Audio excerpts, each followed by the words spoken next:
जल में घुलनशील विटामिन। उसके अंतर्गत विटामिन सी हम पढ़ रहे थे, उसको एस्कॉर्बिक एसिड भी कहते हैं। मुख्य स्रोत खट्टे फल, गाय का दूध, आंवला, फलियां, लाल फल, हरी पत्तेदार सब्जियां, सलजम, फूलगोभी इत्यादि। मुख्य कार्य ऑक्सीकरण का कार्य, ऑक्सीडेशन का कार्य, कोलेजन निर्माण का कार्य, लौह तत्वों का आंतों के द्वारा अवशोषण, रोग प्रतिरोधक क्षमता बढ़ाने में, अस्थियों और दांतों के निर्माण में, घावों को भरने में, टूटी हड्डियों को जोड़ने में सहायक, और लाल और श्वेत रक्त कोशिकाओं की परिपक्वता के लिए, रेड ब्लड सेल और व्हाइट ब्लड सेल की मैच्योरिटी के लिए आवश्यक है।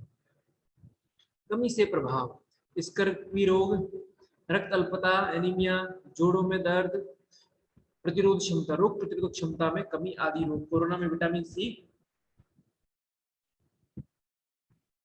खट्टे फल की बिक्री अत्यधिक बढ़ गई थी। अब विटामिन बी, बी कॉम्प्लेक्स कई क्रम घटकों से बना होता है, कई प्रकार के इसमें विटामिन बी1 से लेके बी12 तक। बी1 जिसको थायमिन कहते हैं, इन सब के नाम भी स्मरण रखने हैं, ठीक है ना। बी1 कई बार बी1 नहीं बोलते, केवल थायमिन आ जाता है। और दो प्रश्न आने ही आने हैं विटामिन खनिज लवण से, ठीक है, दो प्रश्न आने ही आने हैं। तो स्रोत हरी सब्जियां, फलियां, दालें, अनाज छिलके सहित, सूखे मेवे, ज्वार का रस, सरसों का तेल, ये इसके मुख्य स्रोत है। मुख्य कार्य क्या है इसका? कार्बोज के चयापचय का नियमन करने में, regulation of metabolism of carbohydrate, ठीक है। तो कार्बोहाइड्रेट के मेटाबॉलिज्म को रेगुलेट करने में, नियमन करने में, HCl हाइड्रोक्लोरिक अम्ल के उत्पादन में, और हाइड्रोक्लोरिक अम्ल ही चयापचय और पाचन के लिए बहुत महत्वपूर्ण कार्य करता है। पाचन शक्ति बढ़ाने का कार्य भी करता है। मस्तिष्क की क्रियाशीलता, अच्छी पाचन शक्ति, स्वस्थ पेशियां, स्वस्थ हृदय विटामिन बी1 से होता है। पेशियां स्वस्थ रहे, अच्छी पाचन शक्ति हो, मस्तिष्क की क्रियाशीलता अच्छी हो, हृदय स्वस्थ रहे, तो विटामिन बी वन। और इसके लिए सूखे मेवे, हरी सब्जियां, फलियां, अनाज, सरसों का तेल, ज्वार का रस, ठीक है। इसलिए अपने पाचन तंत्र कमजोर हो जाता है, तो नाभि में सरसों के तेल, आयुर्वेद में विधान है लगाने का, आयुर्वेद में सरसों के तेल लगाने का विधान है। विटामिन बी2 राइबोफ्लेविन, मुख्य स्रोत दूध, पनीर, मशरूम, बादाम, घी, हरी पत्तेदार सब्जियां, मूंगफली, फल, संपूर्ण अनाज, ये राइबोफ्लेविन के स्रोत है। राइबोफ्लेविन का मुख्य, बी2 का मुख्य कार्य प्रोटीन, वसा और कार्बोहाइड्रेट तीनों के चयापचय का। बी1 केवल कार्बोहाइड्रेट का था, बी2 राइबोफ्लेविन तीनों का है, प्रोटीन, वसा और कार्बोहाइड्रेट के चल शरीर की वृद्धि में और कोशिकीय श्वसन में, कोशिकीय श्वसन में राइबोफ्लेविन का योगदान रहता है। कमी से प्रभाव, शारीरिक वृद्धि में अवरोध हो जाते हैं, होठों का फटना, जीभ पर छाले पड़ना, त्वचा पर चकते होना, बाल झड़ना, मोतियाबिंद, धुंधला दिखाई देना, ये राइबोफ्लेविन की कमी से होता है, बी2 की कमी से। तो मोतियाबिंद, धुंधला दिखना, बाल झड़ना, बाल झड़ना 2-3 में आ जाएगा, लेकिन ये मोतियाबिंद ये महत्वपूर्ण है, ठीक है। जीभ पर छाले पड़ना, होठों का फटना, ये सब राइबोफ्लेविन की कमी से। विटामिन बी3 नियासिन या निकोटिक अम्ल भी कहते हैं, नियासिन या निकोटिक एसिड, अनाज में पाया जाता है, मूंगफली में, गेहूं में, दूध में, बिना पॉलिश के चावल, ये सब इसके मुख्य स्रोत है, दाल, ठीक है। नियासिन या निकोटिक अम्ल, विटामिन बी3।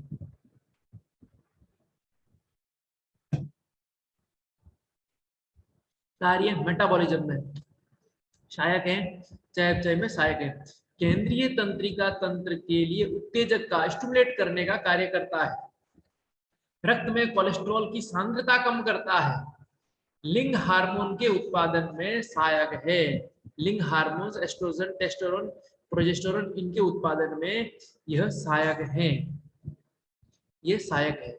कौन? Riboflavin, vitamin B3, sorry niacin, nicotinic अम्ल, बी3 नियसिन या निकोटिक अम्ल। हार्मोन के उत्पादन में कोलेस्ट्रॉल की सांद्रता कम करता है और तंत्रिका तंत्र के उत्तेजक है। कमी से B3 की कमी से, निकोटिक अम्ल की कमी से पेलाग्रा रोग हो जाता है, जिसमें त्वचा और जठरांत्र पथ की विक्षतियां हो जाती है। त्वचा और आंत से संबंधित विक्षतियां हो जाती है, अर्थात घाव हो जाते हैं। मानसिक विकार, पाचन संबंधी गड़बड़ी, रक्तस्राव आदि रोग इस B3 की कमी से होते हैं। B3 की कमी से या निकोटिक अम्ल या नियसिन की कमी से होता है। अधिकता से शरीर से आग निकलना, शरीर में जलन होना, हाथों में झंझनाहट होना, हाथों में झंझनाहट होना। अगला है विटामिन B5, पेंटोथेनिक अम्ल, पेंथोनिक अम्ल होगा, पेंथोनिक अम्ल या पेंटोथेनिक अम्ल। विटामिन B5 स्रोत सूखे मेवे, दुग्ध उत्पाद, दलिया, चावल, दालें। मुख्य कार्य मेटाबॉलिज्म में से एंजाइम के रूप में हेल्पफुल है, कोलेस्ट्रॉल का निर्माण में हेल्पफुल है, खनिज लवण और ऊर्जा का उचित उपयोग करने में इसका मुख्य कार्य। कमी से प्रभाव, पेंथोनिक अम्ल की हीनता होने पर मेरुरज्जु असरण होना, रीढ़ की हड्डी शरण हो जाती है, ठीक है, सिकुड़ जाती है और ऐसे हो जाती है, रीढ़ की हड्डी ऐसे हो जाती है, जो सीधी होती है वो ऐसे हो जाती है। तो रीढ़ की हड्डी का शरण होना, रीढ़ की हड्डी का धीरे धीरे ह्रास होना, नाश, शोध, शरीर में सूजन, शरीर में सूजन,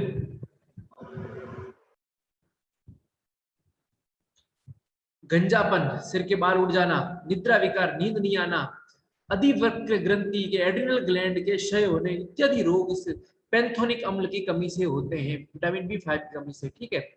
रीढ़ की हड्डी का शरण होना, त्वचा में सूजन आ जाना, गंजापन, नींद के विकार, अधिक नींद आना या बहुत बिल्कुल नहीं आना, और एड्रिनल ग्लैंड का कार्य का क्षय होना, लॉस होना, कार्य का लॉस होना, ये इसके कमी के प्रभाव है। अब विटामिन B6, पाइरिडॉक्सिन, पाइरिडॉक्सिन, विटामिन B6 का नाम पाइरिडॉक्सिन है। स्रोत अनाज, केले, हरे सलाद, अखरोट, पत्ता गोभी, दूध और टमाटर। यहाँ इसमें से कहा गया प्रोटीन के चयापचय के लिए सह एंजाइम का कार्य, यहाँ सभी के लिए नहीं है, क्या प्रोटीन के लिए B6। हीमोग्लोबिन के निर्माण में भाग लेता है, स्वप्न स्मरण रखने में सहायक है, स्वस्थ तंत्रिका तंत्र, हमें स्वप्न स्मरण रहे इसके लिए पाइरिडॉक्सिन हेल्पफुल है। स्वस्थ रक्त वाहिकाओं के लिए भी आवश्यक है। कमी से प्रभाव, लाल रंग के त्वचा स्रोत, लाल रंग के चकत्ते और त्वचा पर लाल रंग का सूजन आ जाना, स्नायु विकार, नर्व प्रॉब्लम्स, नर्व डिसऑर्डर, तंत्रिकाओं का क्षय एवं शोथ, तंत्रिकाओं का लॉस होना या फिर नर्व में सूजन आ जाना, शोथ है, शोध नहीं होगा, है ना, शोथ, सूजन। रक्त की कमी, गुर्दों में पथरी, यकृत में, लीवर में अधिक वसा, फैटी लीवर, हाथ पैरों में कंपन, ये सब B6 पाइरिडॉक्सिन की कमी से होते हैं। तो लाल रंग की त्वचा में सूजन, नर्व डिसऑर्डर, ठीक है, जिसमें नर्व धीरे धीरे गायब होने लग जाती है, या नर्व में सूजन आ जाती है, रक्त की कमी, गुर्दे में पथरी और फैटी लीवर होना और हाथ पैरों में कंपन आदि रोग विटामिन B6 अर्थात पाइरिडॉक्सिन कमी से हो जाती है। अगला है विटामिन B7, बायोटिन, दूध और शाक सब्जियों में पाया जाता है, मांस में भी होता है, ठीक है, पर अपने लिखा नहीं है। कार्य, वसीय अम्ल के निर्माण में सहायक है, ठीक है, फैटी एसिड बनाने में सहायक है और कोशिकाओं की वृद्धि में।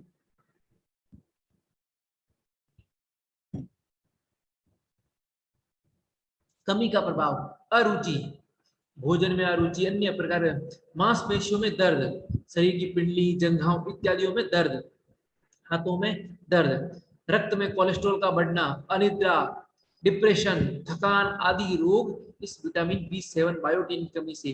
तो डिप्रेशन किसकी कमी से? तो बायोटिन की कमी से, बायोटिन की कमी से, स्मरण रखना है। अगला है vitamin B9, folic acid, folium पत्ती, फोलियम पत्ती से बना, तो ये फोलिक एसिड हरी पत्तेदार सब्जियां, फल, अनाज, दुग्ध पदार्थ, पत्ता गोभी इत्यादि, जिसमें भी हरी पत्तियां हैं, वो इसका मुख्य स्रोत है।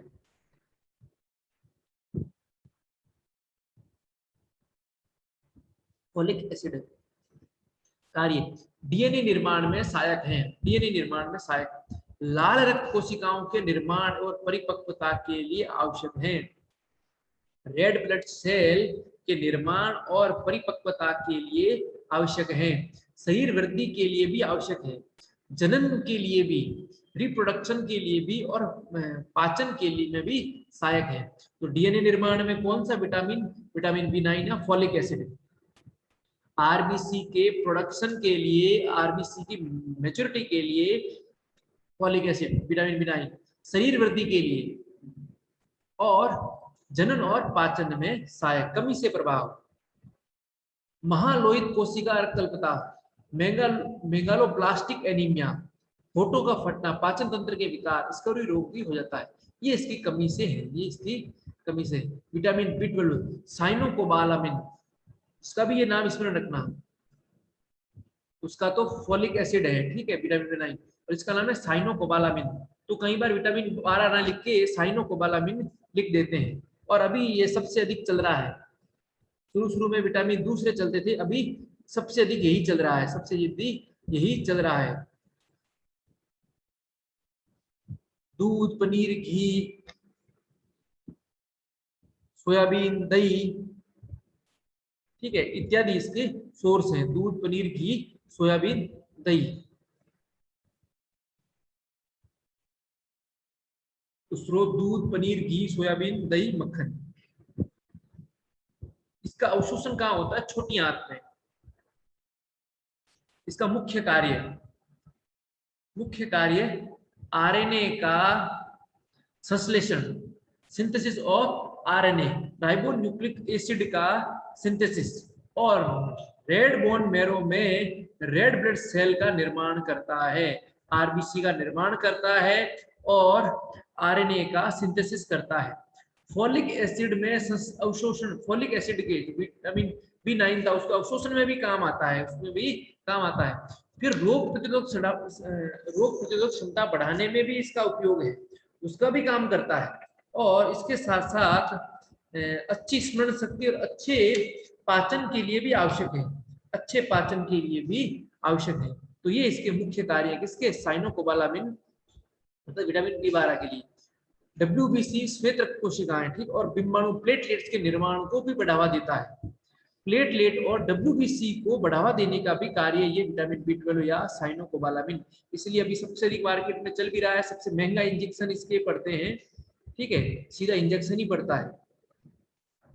कमी से प्रभाव, एनीमिया, रक्त अल्पता, स्नायुविक विकार, नर्वस डिसऑर्डर, दुर्बलता, शरीर में कमजोरी, ठीक है, स्मरण शक्ति का कम होना, रोग प्रतिरोधक क्षमता की कमी, हाथ पैरों में झुनझुनी इत्यादि रोग हो जाते हैं, इत्यादि रोग हो जाते हैं। इस प्रकार ये विटामिन अपने बी कॉम्प्लेक्स पूरा हुआ। अब जल, वाटर, H2O हाइड्रोजन के 2 भाग और ऑक्सीजन के 1 भाग से मिलकर बना है। तरल यौगिक शरीर का लगभग 60 से 70% भाग जो है वो जल होता है। जल शरीर के समस्त जीवित कोशिकाओं के प्रोटोप्लाज्म का आवश्यक और मुख्य घटक है।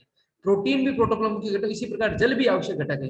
कोशिकीय श्वसन, कार्बोहाइड्रेट्स, लिपिड्स और प्रोटीन्स का जल अपघटन जल के माध्यम से ही होता है।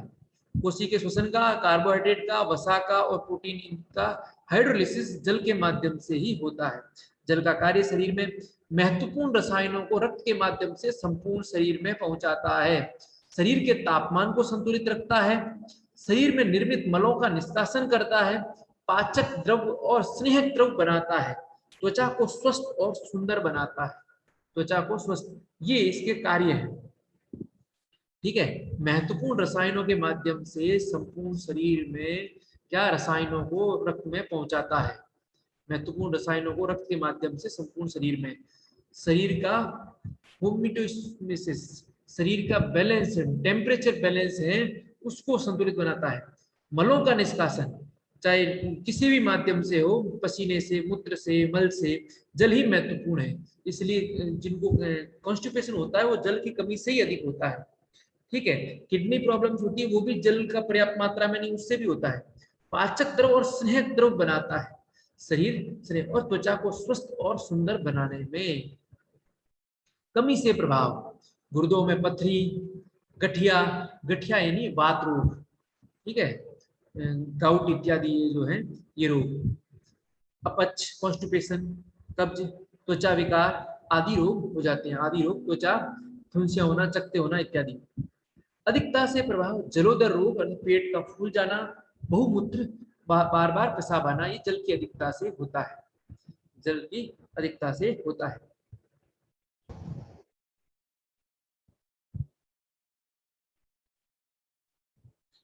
जल के बारे में थोड़ा है तो कोई महत्वपूर्ण नहीं है अपने लिए, लेकिन जीवन के लिए महत्वपूर्ण है। जल रोगों को दूर करता है, जल सभी रोगों का संहार करता है, ये अथर्ववेद में लिखा गया है। इसलिए आप वो हिष्ठा जल से प्रार्थना की गई है, आप ये जल ही तुम सभी रोगों के पंजे से मुक्त करें। स्वास्थ्य और दीर्घ जीवन के लिए जल बहुत उपयोगी है। जल हम सभी को सुख दे, सुख भोग के लिए हमें पुष्ट करें, बड़ा और दृढ़ करें। जिस प्रकार माताएं अपने दूध में बच्चों को दूध पिलाती है, जल उसी प्रकार तुम हमें अपना मंगलकारी रसपान कराओ। इस प्रकार जल से बहुत प्रार्थना है। गीता में भी भगवान श्री कृष्ण ने कहा रसो अपसु, रसों में मैं अपसु हूँ, जल हूँ, रस, जल में रस रूप में रहता हूँ, जल में रस रूप में रहता हूँ। तो जल में जीवन चलाने वाला जो रस है, प्राण है, वह मैं स्वयं हूँ। श्री कृष्ण बोलते हैं मैं स्वयं हूँ। जल में पौष्टिक और रक्षात्मक तत्व प्रचुरता से विद्यमान है। शीतलता, तरलता, हल्कापन, स्वच्छता इसके प्राकृतिक गुण हैं। जल स्वभाव से स्वच्छ होता है, इसलिए छान लेने पर स्वच्छता रहती है, अच्छा वो बाकी अशुद्धियां दूर हो जाती है, और हल्का होता है। भ्रम, क्लांति, थकावट, मूर्छा, पिपासा, मूर्छा बेहोशी की स्थिति, प्यास, तंद्रा, वमन, निद्रा, इन सबको दूर करता है। शरीर को बल देता है, शरीर को तृप्त करता है, हृदय को प्रफुल्लित करता है, शरीर के दोषों को दूर करता है, आंतरिक मल पदार्थों को धो डालता है, स्नान द्वारा बाह्य शरीर को स्वच्छ बनाता है। जल के अंदर विशिवा नामक विद्युत होती है, विशिवा नामक इलेक्ट्रिक होती है, जो इस शरीर में तेज भरती है। इसलिए नहाने के बाद और नहाने से पहले चेहरे में, मुखमंडल या शरीर में एक अलग तेज दिखता है, वो विशिवा नामक विद्युत के कारण तेजस्विता आती है।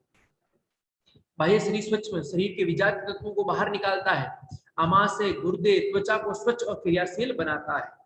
इसके साथ साथ गर्मी सोख लेने की विशेषता है, चीजों को अपने में मिलाने की, रूप परिवर्तन करने की शक्ति है, शरीर के विकारों को धो डालने में तरल रूप में इसका उपयोग किया जाता है। जल शरीर से विषैले यूरिक एसिड और ऑक्जेलिक एसिड को भी बाहर निकालता है। ठीक है, इस प्रकार ये अपना जल था, अपना जल था। अब पुनः एक बार भोजन बांट रहे हैं।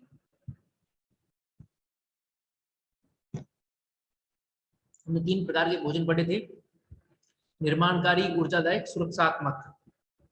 निर्माणकारी भोजन में प्रोटीन, पनीर, दूध, दही, दालें, बीज, अनाज, और इसके साथ साथ निर्माणकारी में खनिज तत्व, कैल्शियम, दूध, पनीर, हरी सब्जियां, लोहे, तो ये खनिज तत्व और प्रोटीन निर्माणकारी हम पढ़ चुके हैं।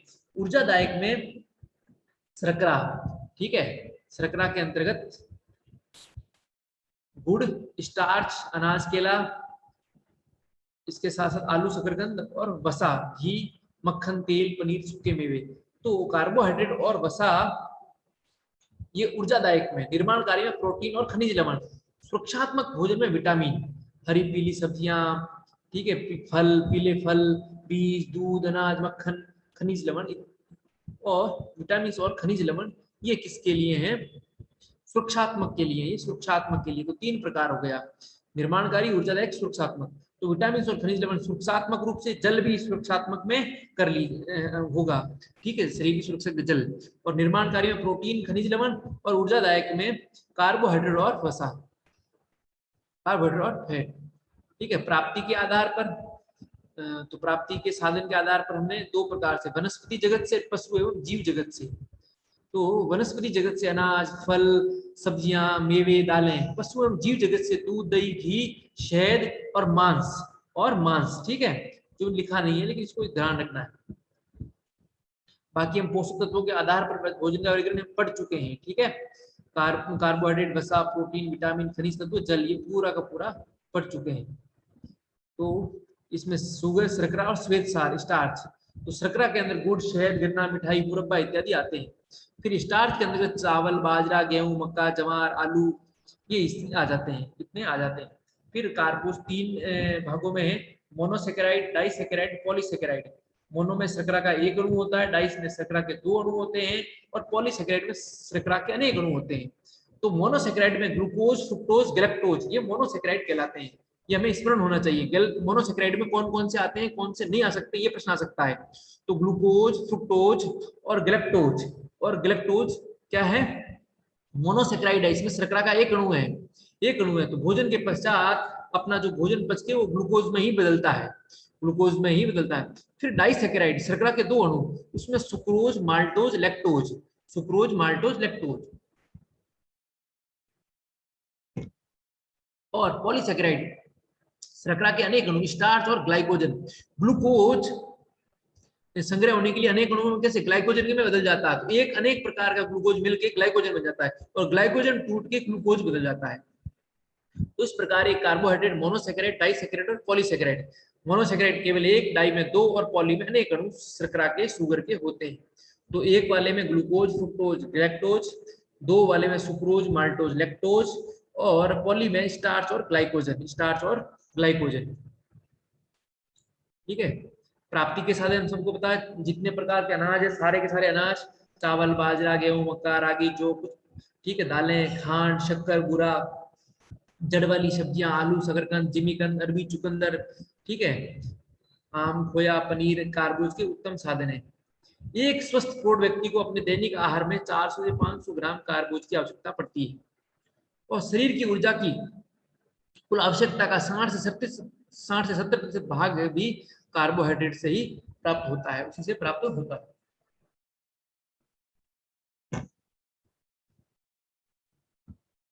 अब किसमें कितना कार्बोहाइड्रेट है वो देखेंगे। गुड़ में 95% कार्बोहाइड्रेट होता है। जो गन्ना है, गुड़ है, उसमें कार्बोज कितना है, 95%। 1 किलो कैलोरी मूल्य प्रति 100 ग्राम, तो 380 किलो कैलोरी 100 ग्राम में इतनी ऊर्जा गुड़ में पाई जाती है, इतनी ऊर्जा पाई जाती है। इसलिए डायबिटीज वालों को शक्कर खाने, मीठा खाने से मना किया जाता है, क्योंकि शुगर की मात्रा, शर्करा की मात्रा सबसे अधिक होती है। कार्बोज कितना होता है, 95%। तो तुरंत रक्त में ग्लूकोज की मात्रा बढ़ जाती है, शर्करा की मात्रा बढ़ जाती है। शहद, शहद में 79% कार्बोज होता है, 355 किलो कैलोरी प्रति 100 ग्राम में ऊर्जा पाई जाती है। तीसरे में चावल 78.2% कार्बोज होता है, इसलिए डायबिटीज वालों को लोग चावल खाने का भी मना करते हैं। ठीक है। फिर हरा चना, फिर गेहूं का आटा 69.4%, किशमिश, दाखा जिसको बोलते हैं, ठीक है, 70%, अंजीर 68%, खजूर 67%, जिमीकंद 28%, केला 24%, आम 16%, और गाय के दूध में 4% कार्बोहाइड्रेट होता है। ये कार्बोहाइड्रेट थे। प्रोटीन युक्त आहार एक बार पढ़ चुके हैं, फिर भी पढ़ रहे हैं। प्रोटीन शब्द ग्रीक भाषा के प्रोटियाज से बना है, जिसका अर्थ होता है प्रथम स्थान ग्रहण करने वाला, जो सबसे पहले आए। क्योंकि प्रत्येक कोशिका प्रोटीन की ही बनी होती है, उत्तक भी प्रोटीन के ही बने होते हैं, इसलिए प्रोटीन को शरीर की आधारशिला, बिल्डिंग ब्लॉक ऑफ बॉडी, नींव की ईंटें, शरीर की नींव की ईंटें, शरीर की आधारशिलाएं कहते हैं। ठीक है, आधारशिला यानी ईंटें। प्रोटीन शरीर में उपस्थित सभी तत्वों में से सबसे महत्वपूर्ण तत्व है। शरीर में जल की मात्रा सर्वाधिक है, प्रथम स्थान पर है। प्रोटीन दूसरे स्थान पे, शरीर में सबसे अधिक जल के पश्चात प्रोटीन ही सबसे अधिक है। 6 घटक में, 6 तत्वों में सबसे अधिक कौन है, जल है, जल के बाद प्रोटीन। सभी प्राणियों की कोशिकाएं प्रोटीन की बनी होती हैं। अधिकांश enzymes, hormone, antigen, antibodies protein के बने होते हैं। प्रोटीन शारीरिक तंतुओं का पुनर्निर्माण एवं मरम्मत करता है, दुग्ध निर्माण करने में भूमिका निभाता है, रक्त का थक्का जमाने में योगदान देता है, विटामिनों का निर्माण करता है। तो ये इसके कार्य है। अधिकांश enzymes, hormones, antigens, antibodies protein के ही बने होते हैं। प्रोटीन शारीरिक तंतुओं का पुनर्निर्माण, मरम्मत करता है, दूध निर्माण करने में भूमिका निभाता है, रक्त का थक्का जमाने में योगदान देता है, विटामिनों का निर्माण करता है। प्रश्न आ जाए, विटामिनों का कौन निर्माण करता है, प्रोटीन।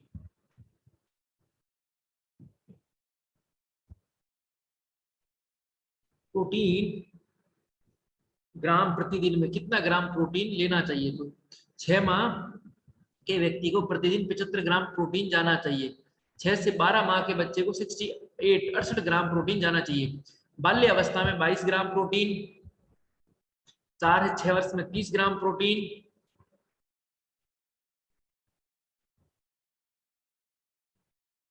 7 से 9 में 41 ग्राम प्रोटीन, 10 से 12 वर्ष में 54 ग्राम प्रोटीन। किशोर अवस्था में लड़के लड़कियां, लड़कियों को 13 से 15 में 65 ग्राम, 16 से 18 में 63 ग्राम, लड़के लड़के में 13 से 15 वर्ष में 70 ग्राम प्रोटीन, और 13 से 15, 16 से 17 वर्ष की उम्र वालों को 78 ग्राम प्रोटीन। सामान्यतः वयस्क पुरुष के 60 ग्राम प्रोटीन और वयस्क स्त्री को 50 ग्राम प्रोटीन जानी चाहिए।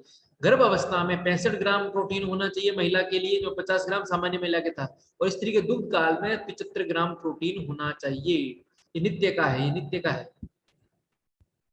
अब विभिन्न भोज्य पदार्थों में प्रोटीन की मात्रा। मूंगफली में 31.5 ग्राम प्रति 100 ग्राम में प्रोटीन पाई जाती है। ठीक है। मूंग की दाल में 24.5 ग्राम, काजू में 21 ग्राम, मैसूर में 25, बादाम में 18, उड़द की दाल में 24, अखरोट 15, अरहर की 24, गाय के दूध में 3.2, चने की दाल में 20, लोबिया में 24, खोया में 20, राजमा में 23, काला चना 24, मटर 19, मेथी 2, सोयाबीन 35.58, सबसे अधिक सोयाबीन और सोयाबीन के बाद मूंगफली 31.5, ये ध्यान रखना है। ठीक है, ये दो, एक 35 और तत्पश्चात 31, तत्पश्चात तीसरे नंबर पर मसूर की दाल, चौथे नंबर पर मूंग की दाल,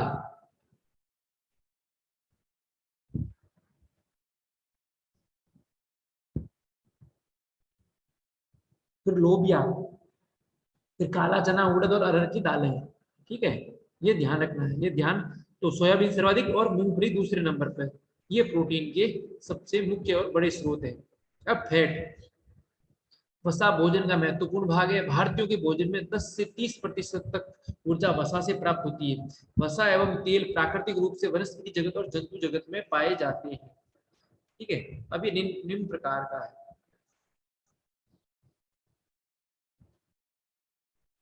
एक बार देखिए, मैं आया है। ध्यान रखना पड़ेगा कि प्रोटीन वाला प्रश्न आ चुका है सबसे अधिक इसमें सोयाबीन में, लेकिन मान लो कहीं सोयाबीन नहीं हो और मूंगफली अधिक हो तो फिर मूंगफली को देना पड़ेगा। इसी प्रकार अनाज में किसमें सबसे अधिक है, किसी का भी एक प्रश्न आ सकता है। तो जो अधिक अधिक है वो मस्तिष्क में टॉप 2 टॉप 3 स्मरण होने चाहिए। अब फैट, वसा सबसे अधिक किसमें है, तो देखोगे घी और तेल में 100 ग्राम में से 100 ग्राम वसा हुआ है, 100 में से 100, जबकि प्रोटीन अधिक से अधिक सोयाबीन में 35.5 ग्राम थी 100 ग्राम में से, लेकिन घी और तेल में 100 की 100 ग्राम 100% ही फैट है। ठीक है, ताजा घी में 99.5 ग्राम क्या है, फैट है, क्योंकि 0.5 ग्राम उसके अंदर दूसरा भी हो जाते हैं, थोड़े बहुत जो लास्ट में घी का मक्खन का बचता है वो।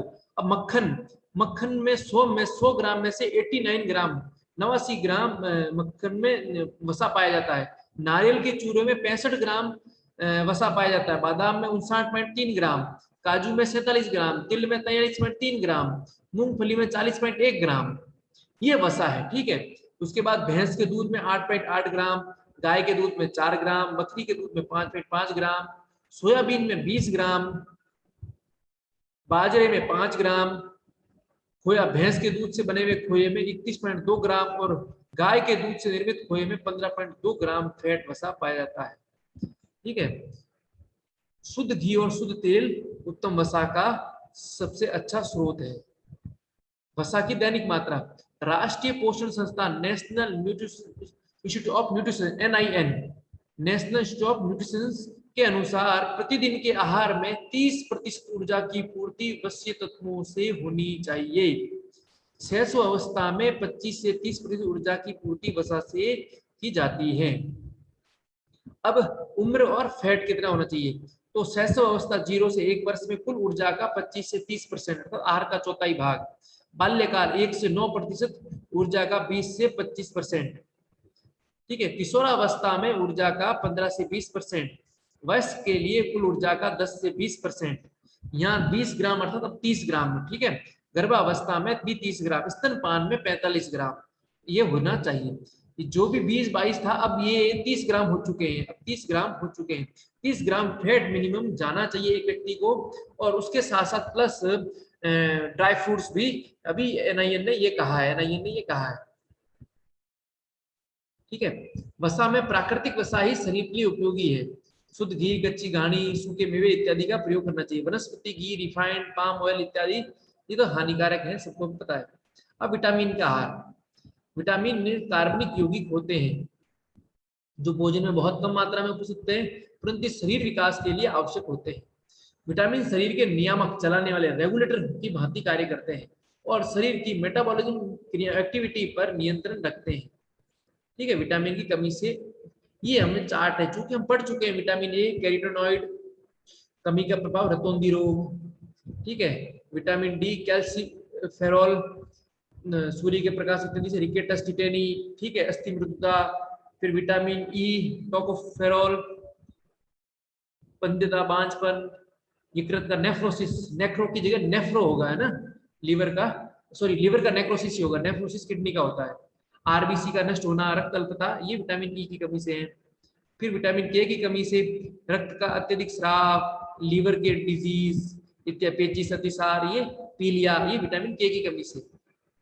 विटामिन बी1, बेरी बेरी रोग, तंत्रिका शोथ, तंत्रिकाओं का सूजना, भूख नहीं लगना, पाचन क्षमता क्षीण हो जाना, ये थायमिन बी1 की कमी से। बी2 राइबोफ्लेविन, त्वचा पर घाव, होठों का फटना,